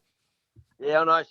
She'll hear about this. Yes. She messaged me today. So Emma, she's a great lady, great Norwood person, and me and Marnie are actually really honoured. We were named to be a godparents to one of her recent set of twins, and yes. Yeah, so still great family people, and I know her oldest daughter's at the State of Origin tonight. So, make sure Emma, she's a ripper. We'll tag her in the we'll promotion for Don't this. worry, I'll do Absolutely. that. No, don't worry, we'll do that. Look, Tim, privileged to have you on board. As I said, been involved with you for a long time, and that remember also that umpiring bit down at Prince's where you wonder what the hell I was doing at 3/4 time, and I ran to my car and got a shovel out and dug. That was very concerning. And ran back to the middle because a duck had worked its way to the surface, a dead duck. Oh, no. And I said to Weathers, well, I reckon I'm probably the shovel only out. person here who would have had a shovel in the car. And he said, yeah, that's a fair point. So, yes. That's a beauty. Yes. So, really rapt to have you on board, Weathers. And thanks, Marnie, for her friendship over the years as well. Thanks, mate. No, thanks very much for the invite, guys. It's always great to talk footy, and I never grow tired of talking about it. So great to hear from you, lads, and all the best and good luck with the show. Thank you very much, Timmy. Much appreciated, mate. Cheers, guys. See you, mate. See ya.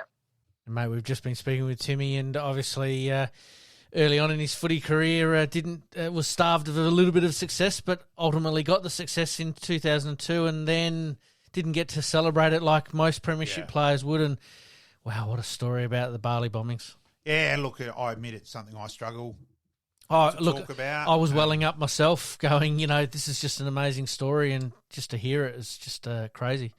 There's other things which can't come out, and it's It's still amazing. We talk about the mental health space quite a bit on this program, and 20 years on, even Timmy's sort of saying that it's something that they don't want to forget, but they aren't going to move on from, unfortunately, and it's a tragedy that shouldn't have really happened. Yep. Timmy's career, obviously finishing up at Norwood and under Bass and Trevor Hill cutting John Cale's lunch was an interesting story that I'd actually didn't know. So that was a bit of fun towards the end there as well. Yeah, look, and his 300th, I'll be on. That was pretty special. That there I was to take his kids in the rooms as well. So I had his kids on the boundary line, and so obviously a pretty big connection with Tim, and I was probably his main connection with Norwood. Yes, or one of. He obviously still knew his guys at Norwood as well, and so that was. Pretty special. And, just 2010, we were a breath away. Absolutely. You're listening to the Game On Podcast. We'll be right back after this short break.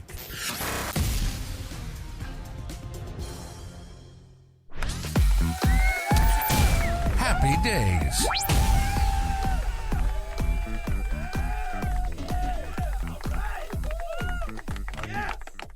All right, we move on. Happy days. Happy birthday to Junior Rioli, Port Adelaide power player, 28 years of age this week he will be.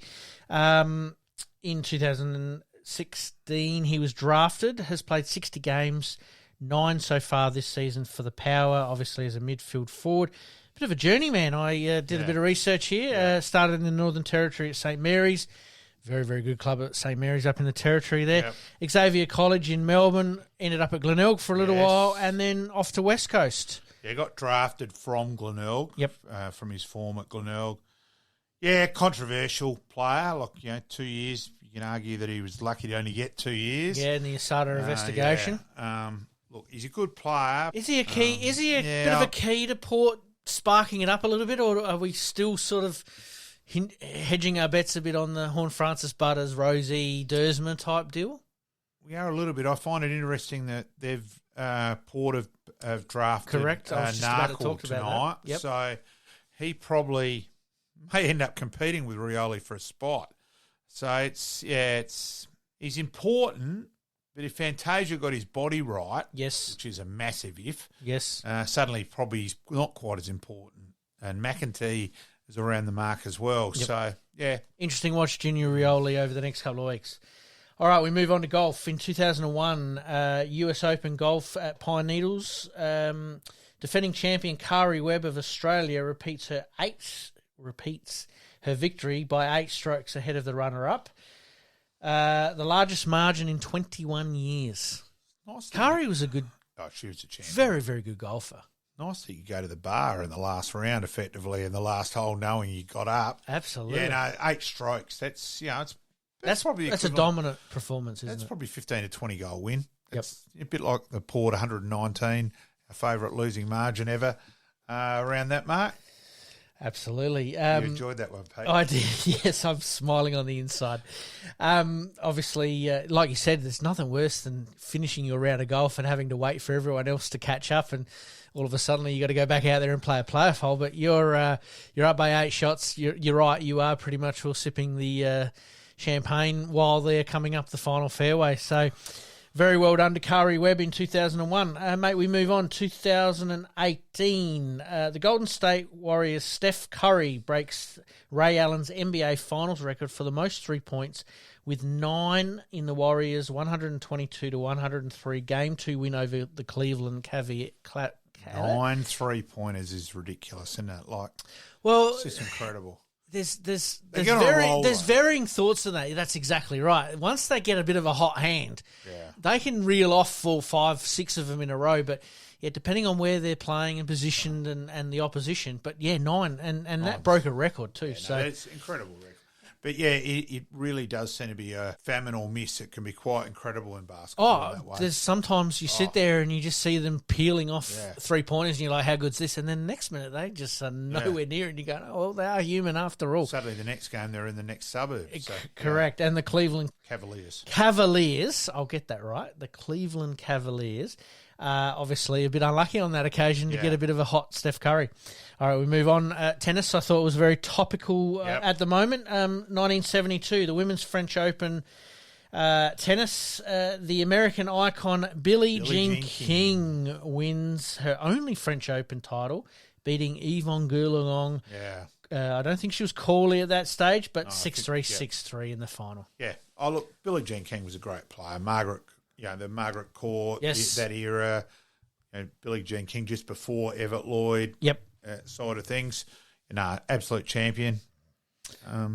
She's one of the greats. Can't agree with you anymore on that one. And unfortunately, beating obviously Yvonne on that occasion, but tight match, and Yvonne was in her prime at that stage. Yep. We stay with the men's tennis. We stay with tennis. 1967, tennis, French Open men's tennis. Roy Emerson beats fellow Australian Tony Roach 6-1, 6-4, 2-6, 6-2 for his 12th and final Grand Slam title. Once again, a bit of a forgotten figure. And he shouldn't be. His record is incredible, Roy Emerson. 12 Grand Slams. That's up there with everyone, and that shouldn't be forgotten. It's he's one of the greats. And look, Tony Roach had a good record getting to finals too, but not quite getting over the line. Hey, I would take it to get to one, that's for sure. You've certainly played well to get to that point. Yep. All right, mate, let's scoot into the extra time big finish. Extra time, big finish. Start off with netball, mate. Collingwood handing back their Super Netball licence. Pretty disappointing. Let's be real. Collingwood, I think there was $12 million profit last year, and yet you don't want to support netball. If you go in the first place, they're making that much money. Why not support it? Now, if Collingwood had made a loss on the football side of things, you'd go, maybe diversify, go back to your main product. Yes. But if you're making $12 million, surely you can support your other. Well, that was going to be my question. That clubs have obviously diversified into other areas. I know the Crows went into the esports arena. I think they're still involved with that a little bit. Yeah. Obviously, Collingwood had done the netball, and like you said, they're making money, and yet they've decided to give it the chop. And it's not like Collingwood are struggling on field at the moment. Interesting. The Thunderbirds, incredible result. 1 point win after a little bit of a scoreboard malfunction. Yeah, bizarre. Don't know how to put that any other way. No, I don't think we can put it any other way. Good to see the Thunderbirds, after losing the week before by a couple, get back on the winner's circle and maintain their top 2 spot at the moment. So they're going well. All right, mate. Each week we've done a little bit of a fun one. The trade, re-sign, retire. I've got 3 names for you, mate. Nick Natanui, Scott Pendlebury, or Tom Jonas. Well, re-sign is Scott Pendlebury. Yep. That's not in doubt. Yep. Now, I just don't know whether any club would want either of the other two. If Nick Natanui got back on the park before the end of the year and did well, all of a sudden, yes, one of the clubs in the window and with West Coast rebuilding may go, correct. Yeah, definitely. That's pretty much where I was at with it as well, going that I reckon Pendlebury's the one that you re-sign. Yes. Natanui is the one you trade for currency, obviously, and Jonas, don't want to hang him out to dry too much, but Porter going along all right at the moment, and he is just struggling a little bit. Suspension 1 week. He's missed injured, last injured a little bit as well. So, five, so he's probably the one that I'd be putting on the ice. Yeah, let's wait and see. He still could be important for the end of the year. Absolutely, experienced players don't grow on trees, mate. That's for sure. All right, cricket, mate. Meg Lanning ruled out of the upcoming Ashes series after medical issues. I think she's struggling a bit, Meg. Meg's had a few for mental health earlier, and that just all the best. Hearts out with her and all the best wishes. That's all you can really say on that one. Now, on the men's side, Hazelwood back into the squad but injured. Yeah, they're saying now might be all right. The real worrying one is Cam Green. Yep. Cam Green got hit in the IPL and they're still waiting on that. He's no certainty to play. Okay. So and we'll keep an eye on that over the next couple of weeks. As I said, we're getting closer and closer to the Ashes and also the Test final. Yeah, the Test final's first, so that's another week. Absolutely. All right, we move on to golf. Jason Day wins the tournament a couple of weeks ago. We forgot to mention this one, but I thought I'd bring it up. Yeah. For his late mother. Yeah, beautiful. It's amazing, really, touching, to put that all behind him and play and honour her and dedicate that win to her. It was fantastic. So, just going back briefly, I've put it in the wrong spot here, mate. Sean Abbott smashes his way to the record, beating Roy's total. Yeah, with the cricket, obviously, with the 2020. Yep. I think it was also with the number of balls, Hooksy, the famous 100 from Hooksy against Victoria, which I may have had a problem with the red lights. Yes. Riding my bike in from just down from where we are. Yes. I think I broke the record getting into Adelaide Oval from here. So fair call. Yes. We will have to put a stopwatch on you next time, mate, if that ever happens. All right, mate, we go back to the AFL just briefly. Sydney makes a call on concussion-riddled defender's career and a sad announcement. Yeah, so he's out for the rest of this year. They're hopeful, Paddy McCartan we're talking about here, yep. Yeah, look, I don't think he'll play again. I'm of the same boat. I think they want to give him every opportunity to get back, but I think we have to look at things in reality now that that knock was so innocuous and really messed him up for quite some time there on the ground, and then obviously sitting down on the bench. You'd have to say that any little knock from now on is going to be a bit of a problem. Are Carlton imploding? Well, they're certainly not getting an A plus mark at the moment, on or off field. So, I think we all thought they should have made the finals last year, but you thought, well, there'll be a natural progression forward, and at the moment it's going one backwards. step forward, 5 steps backwards. So, absolutely. Yeah. And the Hawthorn investigation, obviously Monday night, the AFL have sort of absolved themselves of any further contact. It looks like it's going to go to the Human Rights Commission. Yeah, look, a lot more water to go under the bridge with this one yet. I heard Luke Hodge talking about it this morning, going that he's provided as much information as he possibly can on the investigation. But I just found it interesting that the AFL have pulled the pin on their part of it, saying that there could be sanctions to Hawthorn that they can impose, but as far as anything further at the moment, they can't go any further than what they have. Yeah, let's leave it. I think it's a legal minefield. To come. Absolutely. We might leave it there. All right. One last thing before we go. The Adelaide Crows trying to get up their new facility at Theberton. There's still some pushback on that. Any comment, mate? Embarrassing. Adelaide as a state is an embarrassment. We had the incompetence of the Adelaide City Council when it actually would have returned more green space, the development. It was the greatest IKEA start your car, get out the building, get rid of $1 million off our debt. Yep. I actually don't think it was a good deal for Adelaide. Yep. I think Adelaide were ridiculous with that. Yep. But on an Adelaide side of things, it is stupidity that they're not the aquatic centre. And now the embarrassment of this, with a state of non-progress at times, we embarrass ourselves, South Australians. Does it take a man like Peter Malcom to go, bang, let's just do it, like he has with the Live Golf, like gather round the NRL, State of Origin, and so on. So, very, very interesting, and some interesting times to come. Obviously, at the moment, still trying to get those plans up and going. So, it must be frustrating for Crows supporters, but, we'll keep a bit of an eye on that. All right, mate, we better finish on that note. We thank Timmy Weatherald tonight for his time. Once again, always good to speak to a past player, a past legend. And on a pretty emotional topic with BALI. Absolutely. Absolutely. And as per usual, mate, we promise to do better. Yep. In this crazy world we live in, we all need the distraction. Enjoying the show? Like, rate, and subscribe. Hook up and connect with us on social media at Sportscast SA. We'll see you next time on Game On.